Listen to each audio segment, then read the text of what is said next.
Келесі сіздерге көрсететін глент чецовый глент қорғасынға арналған. Жаңа айтылғандай, бұны траншейнің ішімен келген кабельдерде қолданылады, жермен тартылған кабельдерде. Бұныкі де тап солай, манағыдай бейниктен бастаймыз, сосын миллиметрмен кесеміз, бәрін сыртында көрсетілген.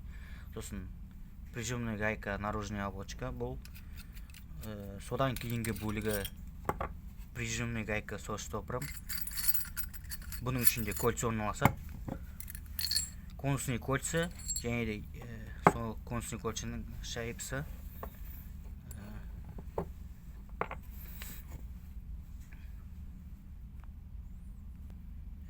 Содан кейінгі бөлігі соединительный гайка.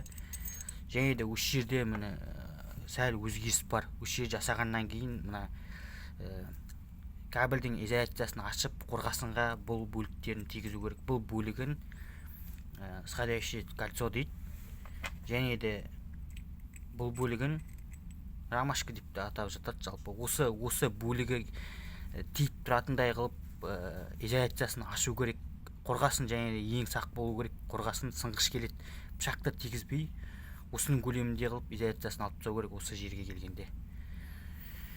Содан кейін бөлігі уплотнительный шайба, бұл сосын металлический шайба.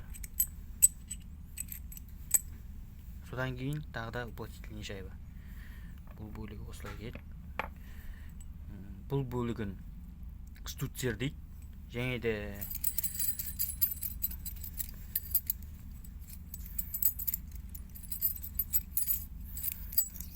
бұл лепесток. Және де IP шайба. Бұл осылай орнатылады. Және де бұл GV-дің сыртқы бетінде қалады. Бұның орналасу реттілігі осылай.